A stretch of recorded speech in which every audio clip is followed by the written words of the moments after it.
let me just 1 second, just to make sure I know exactly what is there. Okay,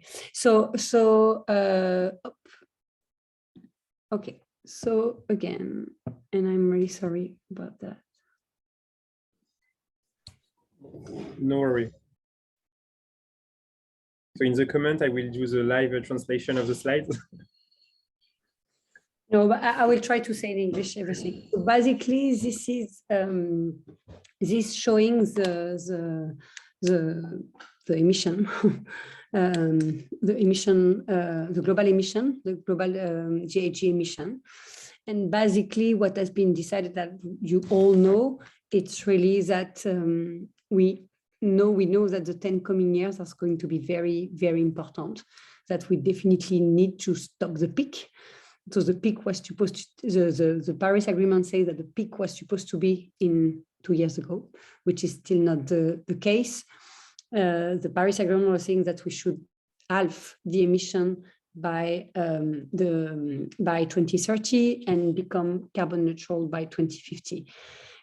What we see now is that if the leaders and the population have made the effort 20 years ago, we would not be in such a complicated situation, but we really need to act now.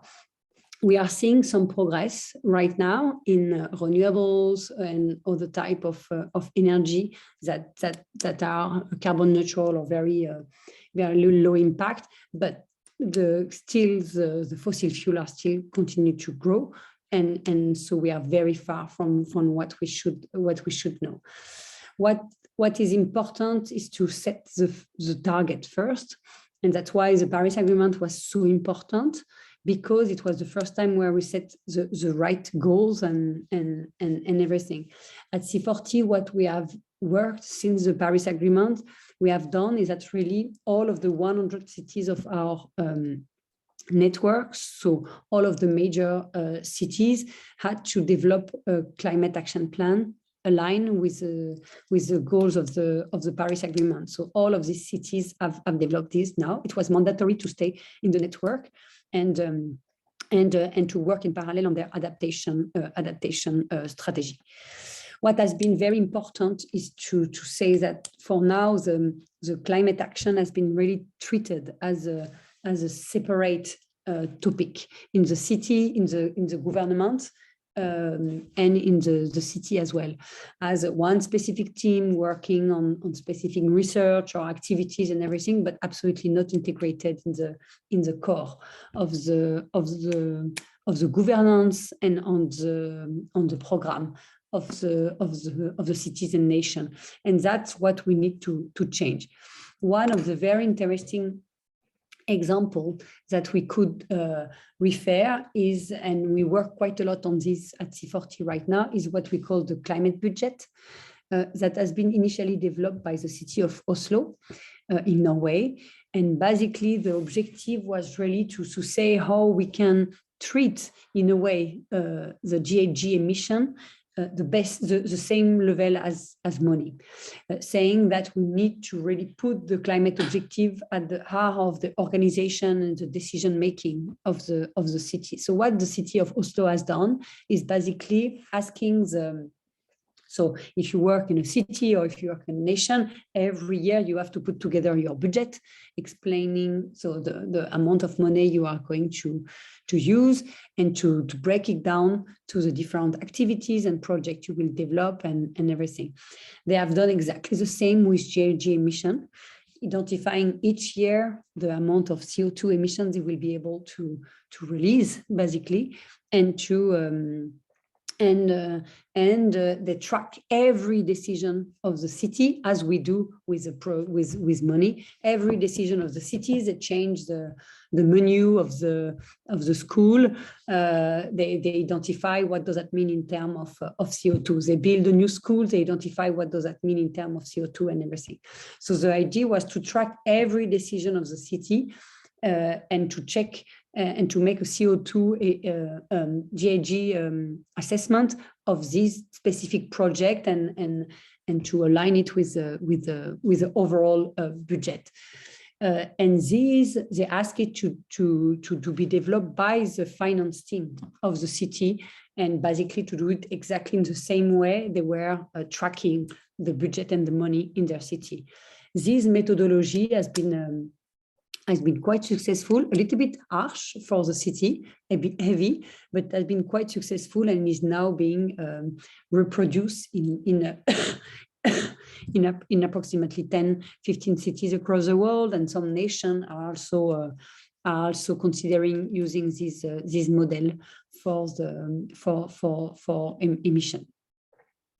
In terms of action, where at least cities should start, it's of course what is more important is to focus where there is the most impact.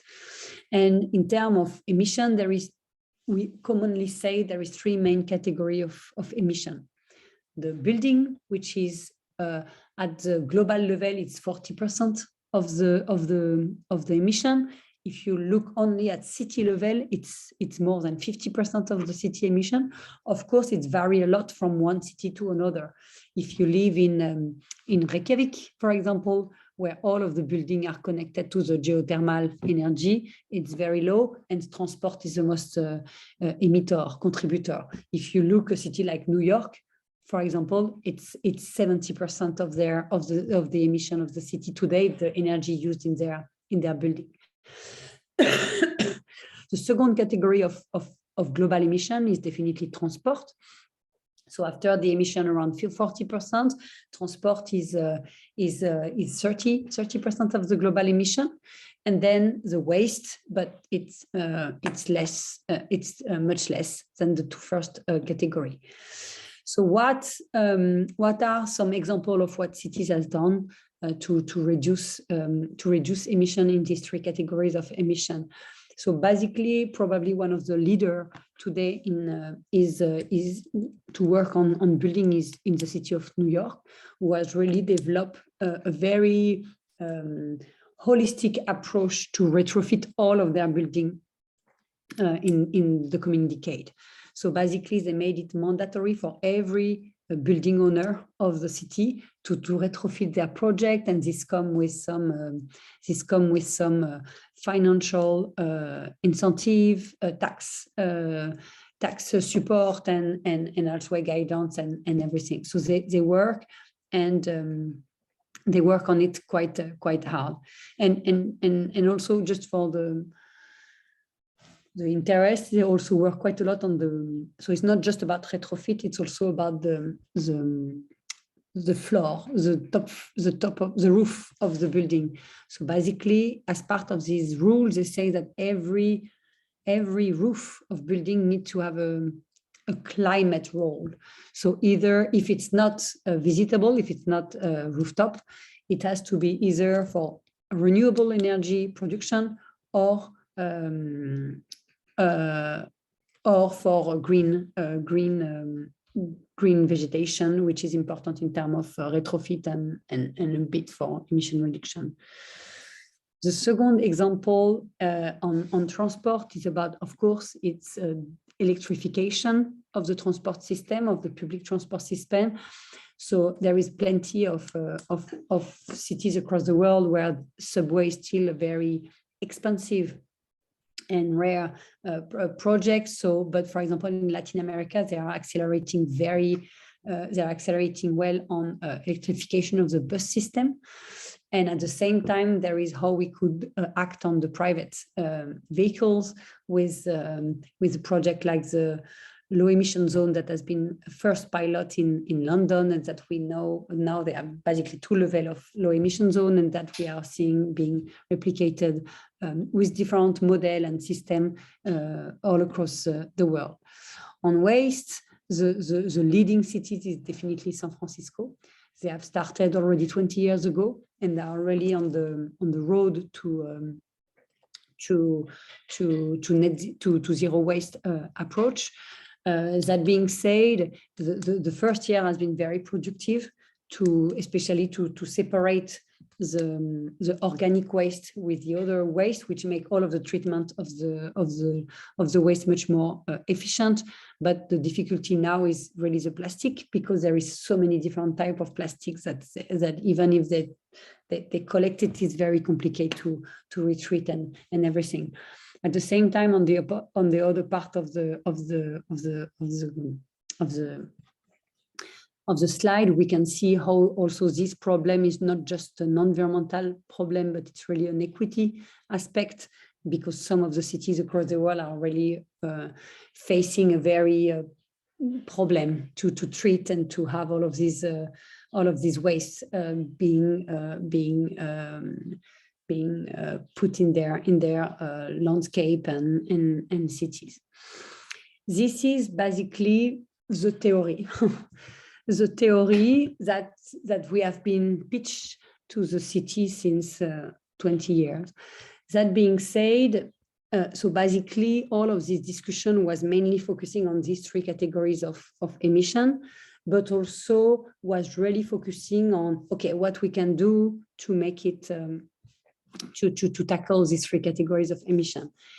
I think it's now there is a bit of change in the way we think things, because there is a big discussion starting around.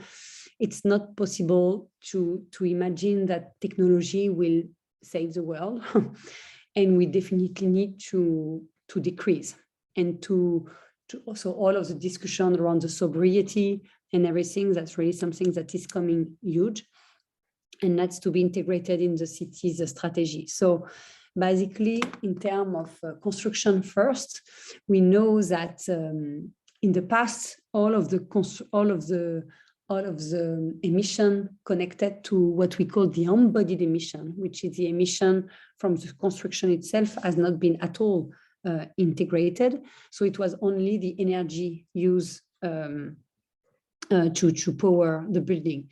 However, the building a house, a secondary house or whatever, is a product of good. It's a product of consumption, and there is also the consumption, the construction, and the demolition of the buildings that include a lot of that is a big part of the emission. And we know that the rate of construction is very important across the world. It's 1 billion new construction that should be built by 2050. So it's approximately a new city the size of New York that is built every month in the world. So there is a big question as well on even if we build net zero, even if we retrofit what we already have, is that really sustainable to continue to build at this rate? So here is the part, the red circle show what we call the embodied emission. So all of the parts that has not been at all integrated in the calculation, and it's not been integrated because most of these emissions are basically taking place outside the territory. It's basically from the extraction of the material, the transport of the material, and everything. And this part is very important because basically this is a carbon assessment, a whole life cycle assessment of a building. So the yellow part or the orange part is the operational emission, the one that has been monitored in the past. So basically it's the energy used every year in the building to heat, to electrify the building. And the big pink one is basically the emission that is used to build a building. And what we know is that basically the construction, the embodied emission part, it's really at the beginning. So there is also something important here to say, if we need to transform if we need to critically reduce our emissions in the 10 coming years, the best way to act is basically to remove this first pink part. And also because basically today there is technology to remove the orange part. We know how to decarbonize renewable energy, but we don't know how to bring to zero the pink part. You can reduce embodied emission. A very, very good project to use low carbon material and everything can reduce by 50%, but you can't put it to zero. So that means there is a lot of discussion these days about the need to reduce the construction and to focus with the built environment we have. It's also especially important in the, I would say, in the global north, because today the demographic pressure, it's not at all in the global north. It's really in some part of the world, in the global south, mainly in the Southwest Asia and in the sub-Saharan part in Africa. So this part of the world, they have a big pressure on their cities for the housing demand and everything. But in the global north, the demographic pressure has stopped. That being said, the rate of construction continues to accelerate. And there is also this housing crisis. So some people, for social reasons, say we need to continue to build, to provide new housing for the people who need it. But at the same time, there is a lot of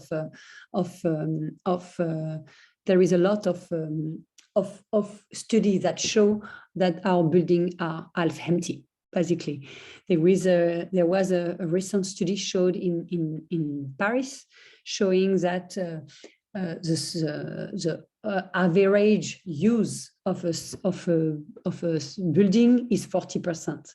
That means 60% of the time the space are empty, and so there is a lot of discussion these days about how we could optimize the use of the built environment, of the existing built environment, and avoid this circle of demolition transformation that cause so much of emission. How we should reduce the amount of construction by better using what we have instead of considering always new construction.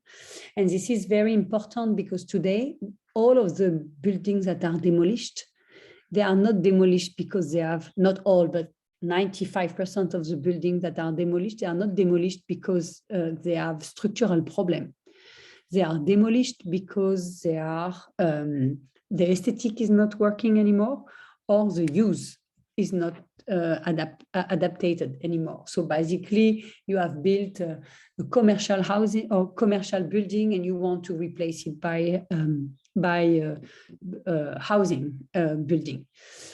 But if you look the way we were building in the past, we did not specialize so much the building. If you look at the best example is maybe the Haussmann building. So the Haussmann building in Paris, most of them, they have changed like 10 different use in the past decades.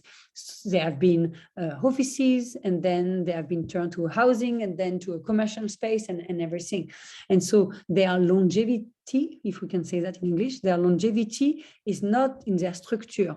It's because we created a frame that is very easy to adapt and to transform, a frame and an aesthetic. For various reasons, for aesthetical, architectural reasons, but also because we added so much rules on handicap, fire, and everything. Today, it's very complicated to transform one building who has been made for offices to housing.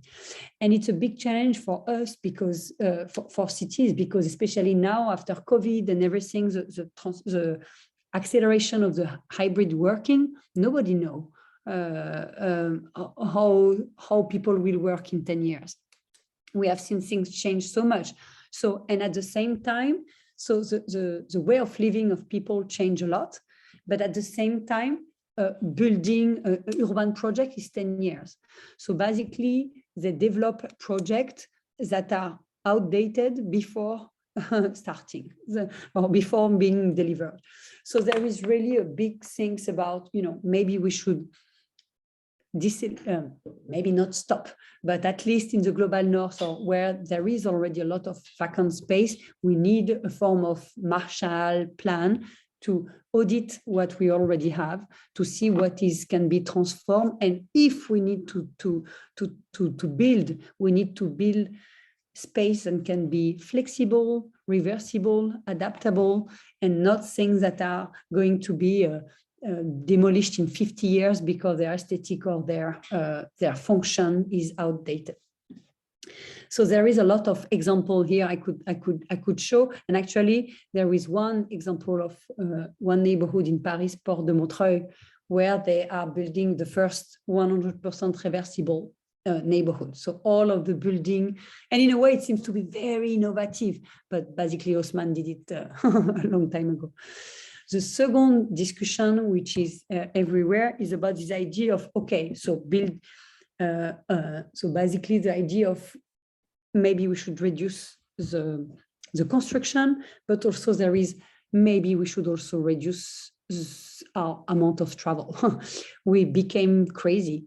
So basically the technology has offered us so many capacity to travel for a weekend in Barcelona, to travel for, to build, to live in the east part of a city, but to work in the west part of the cities and everything. So there is all of this trend that technology, all of the focus, even on climate, was really to decarbonize the travel, but to continue to provide to the citizen a very efficient transport, so they can continue to travel so much.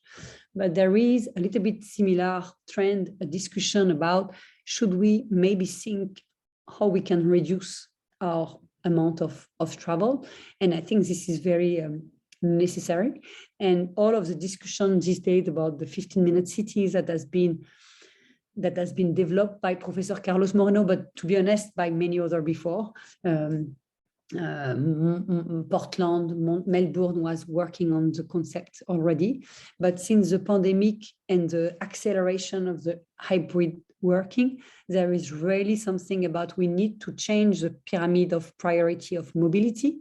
In the past, all of the pyramid was public transport first, and then the other category. And here there is a trend saying we need to reduce the amount of travel.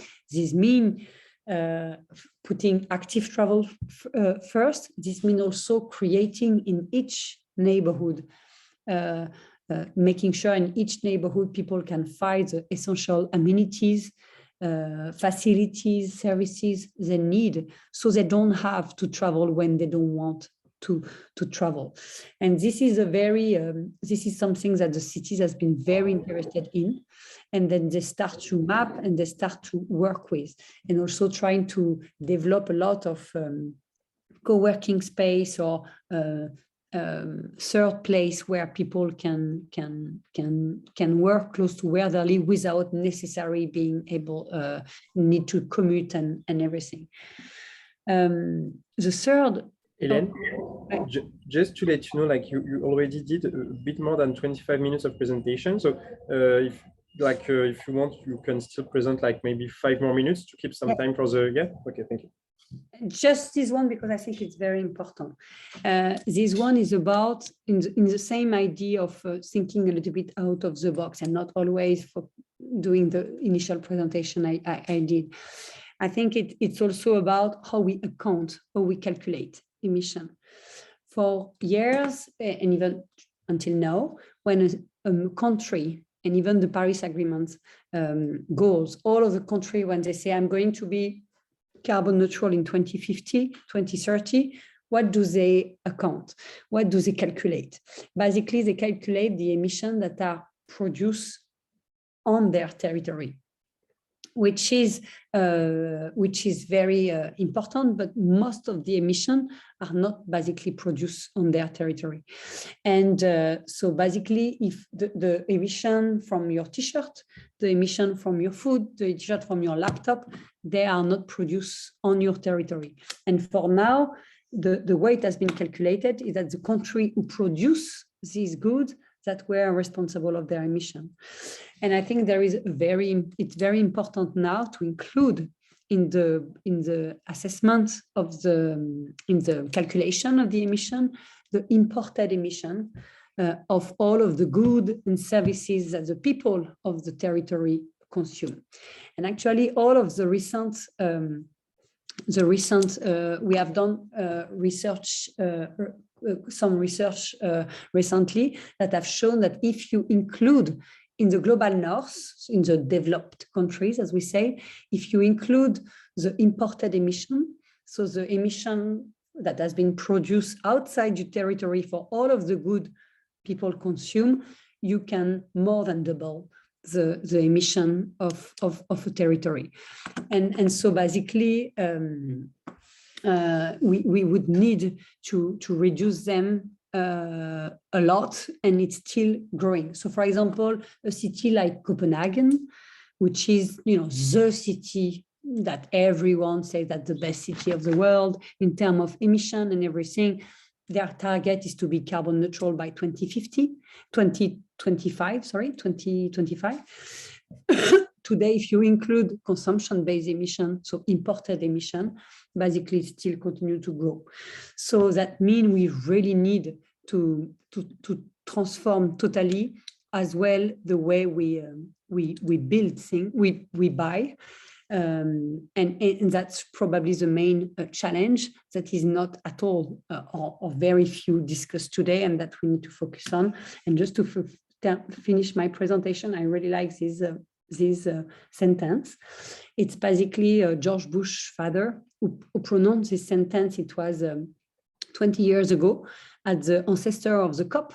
So it was called the Earth Summit. It was the first COP. And basically the discussion started and stopped very quickly with this sentence of George Bush saying the American way of life is not up for negotiation, period. And then nothing has been discussed and nothing has been possible.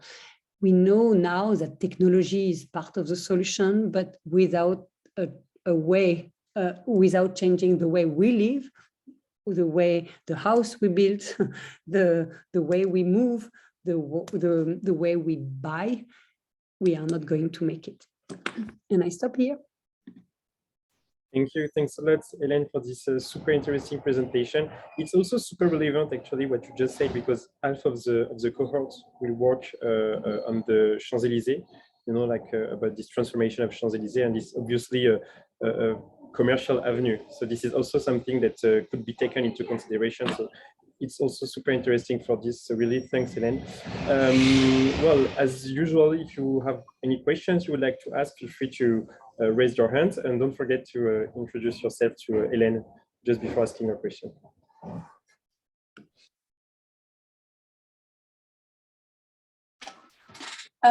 Yeah, thanks a lot for this super interesting presentation. Yeah, there was a lot of different policy ideas, and yeah, a lot of also tensions that you mentioned, for example, with the construction of buildings being a major source of emissions, while we have like housing crisis and more and more people moving to cities. So there's an increase of demand. And so I want to actually focus on that question. Again, I forgot to introduce myself, so let me do that first. I'm Tabea Sunshine, and I'm a PhD. I simulate urban health interventions. I live in the Netherlands.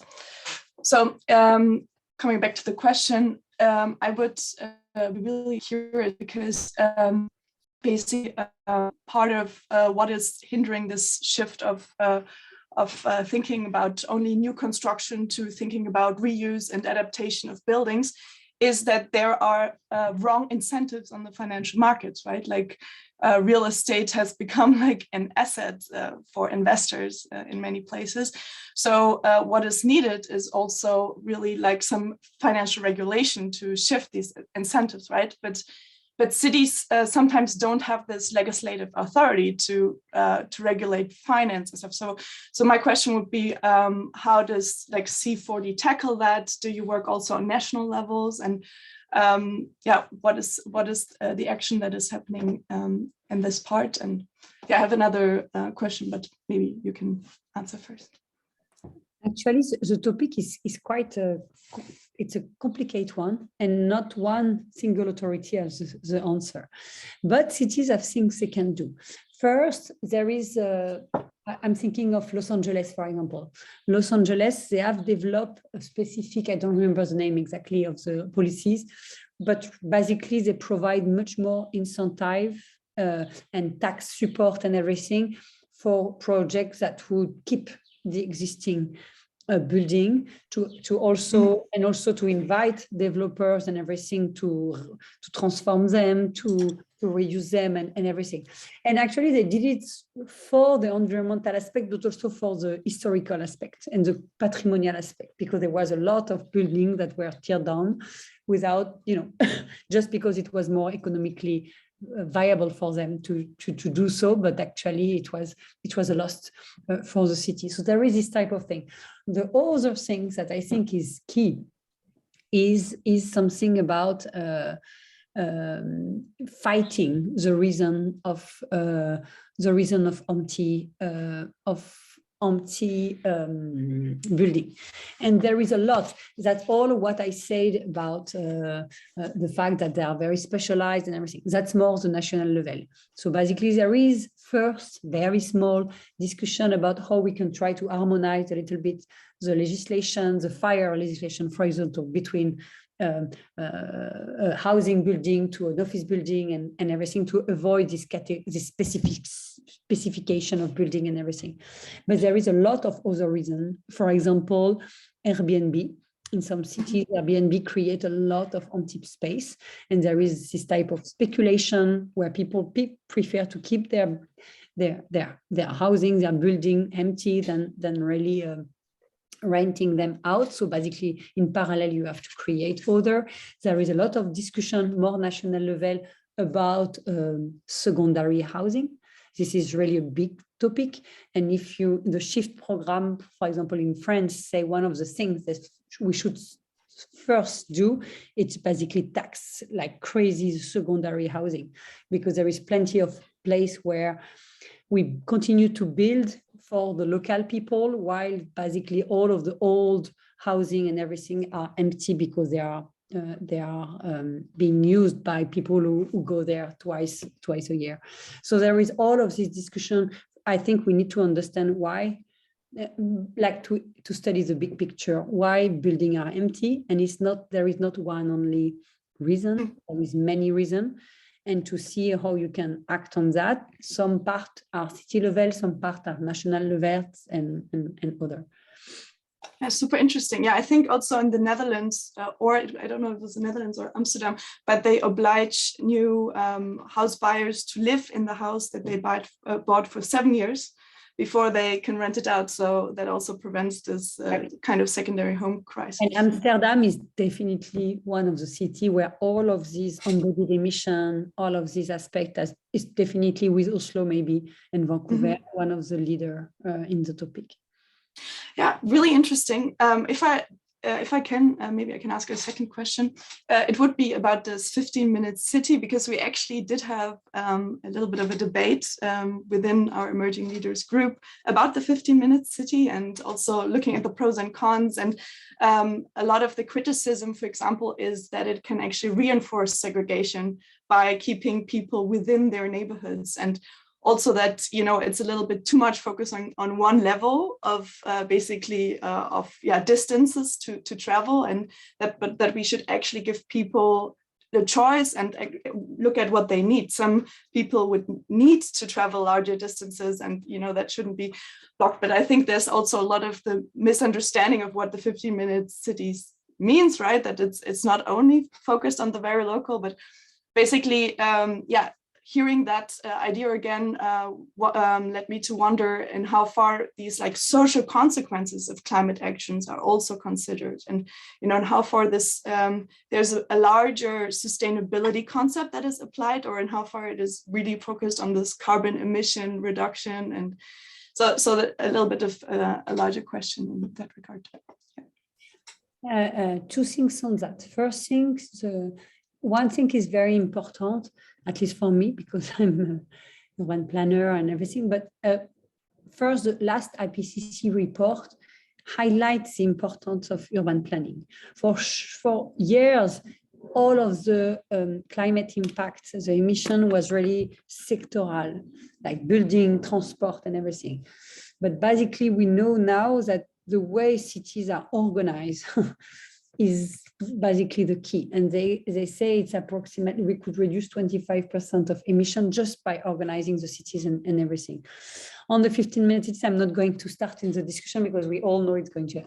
I think it's my personal point of view is that first, it's really strange because basically all of the cities that are now working on the topic, and it's a lot, they not focus on central area, they focus on depraved neighborhood. So basically they start with the neighborhoods that are, let's be honest, socially very low, that are not very rich people, and that's where you have no amenities. So basically it's just balancing, and there is no way, nobody says that people won't be allowed to live and even to access. Sometimes in the amenities there is access to a public transport, so public transport is one of the amenities, but there is so many neighborhood where they don't have this quality. Let's be honest, we know people need to stay in city. If everyone starts to leave cities, it's going to be a big mess. So all of the dream about living in the countryside, that's bullshit. We know that if it's just a few people, fantastic. If everyone start to leave cities, we are going to be in huge trouble. So we need to make people live in cities. What makes city bearable or livable? It's just basically because you have access to a few things that make your life. The bar, the restaurant, the culture, the sports. There is place in the center of Paris where I live, you have everything. And there is place where you have nothing. So you need to make sure this is also an equity aspect and everything. And nobody has never said, let's divest on public transport. Nobody wants to divest on public transport, that's for sure. That being said, there is also something about the way we have planned our city. Again, I'm sorry because it's very Parisian, but I grew up sorry, in the east part of the suburb of Paris, very residential area built in the 60s after the Second World War. And the west part of Paris is La Défense. And all of the way the metropolitan area of Paris has been planned by this fantastic urban planner from the 60s is basically you put La Défense in the west, you put housing in the east, and you create a very fast line in the middle. In the best case scenario, the subway. In the worst case scenario, they basically cross the city with a highway. So that's basically exactly the contrary. The 15-minute city is just coming back to something which is totally mixed use, if possible, totally mix of people as well. So, and the way we have planned our cities in the past was really a specialization. You have the business district, you have the residential area, you have the commercial, and everything is connected with very fast. All what this says, there is nothing big here, is to say we need a polycentric development with complete neighborhood where people can find all of these different mixed cities and mixed use, mix of people and everything. That's a very basic, and that's a little bit bon sens, as we will say in France. Yeah, thanks a lot. Super clear. Hi, Hélène. My name is Tanya. I am a PhD candidate in the Netherlands. I do spatial analysis of waste data and material data for at the city or national scale to understand potential for a circular economy. But actually right now I'm asking a question for Omer first because he's in a conference and he can't unmute. So his question is, he's curious if there are any assessment tools for imported emissions. So the last slide you did, and if they're standardized or global, is there some kind of like global data set or standardized by some international organization? So data from all the countries are aggregated and compared. And if there aren't, are there any country specific examples that we can learn from? So that's a very good question. And basically, that's an emerging topic. So we have probably the report to made reference for now is one that has been developed by LSE, C40 and Europe. And I can, maybe I'm not finding now, but I will send the link to Hubert after the meeting so you can have it. That being said, it's imperfect. It's just, I would say that the only one who basically put the problem on the table. And between you and I think it's very complicated. That being said, there is a lot of cities now, and like a couple of weeks ago, there is London and New York, the two mayors announced they will do a consumption-based emission assessment of their cities. So the city starts to do it. At the nation level, I don't know, to be honest, I haven't really heard about it. At the cities level, some cities are starting to do it, and it's really something that starts, and Paris has done it actually. A few, but without just considering, just to have an idea range. What is very complicated is so we have overall ideas of everything, but what is very complicated is to measure action. That's why the cities are a little bit reluctant to include it, because they know it's basically double their emission, but they don't know how to act. They don't know how, so basically, at the local level, you could act. You say, oh no, I'm going to develop a market only for local food production, or I'm going to develop a fab lab where people can repair, or a place where they can share goods instead of. But how do you measure the impact of that? Today there is no frame. So we know a set of action that can be developed by a city to decrease their consumption-based emission. But someone was saying, if you don't calculate, it doesn't count. So, which is true in a way. We need to calculate, otherwise it's complicated. And on consumption-based emission, we still struggle to calculate the effect of new facilities that will help people to live different way, or consume differently, and everything. But that's a very big focus. And I'm happy to send, there is a few links as well of people who are developing things, but that's very emerging.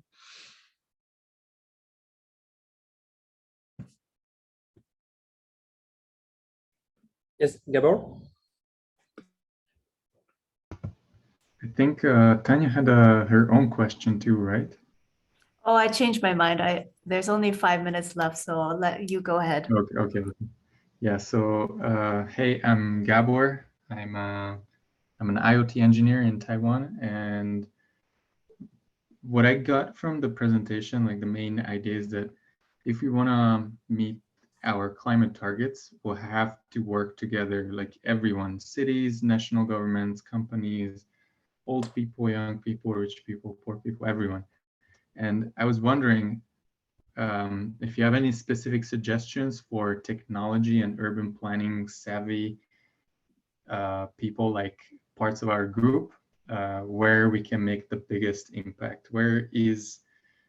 What's the biggest missing piece? You mentioned the construction and this calculation of imported emission. Is there anything else you think is a big missing piece? Actually, I don't know if it's a big missing piece, but it's funny because if I understand well your group, you are really as well focused on smart and data and everything, right, Hubert? Yes, but we are trying to have a critical approach also on AI and data. But yes, basically we are mainly working on urban AI, but with a very critical approach. But because Friday I was taking the plane with Carlo Ratti, so we had this discussion again, and he was asking a bit the same everything. And one of the things I think, as an urban planner, I think is missed. I was telling him if you look today, when cities. We just start at C40 a form of task force on how we can help cities to institutionalize their climate action plan through urban planning. Because basically the climate action plan are nice, but they are strategy. They are not legally binding. They are not, so basically in a way it doesn't exist. It's become reality when it's become really something that is part of the laws.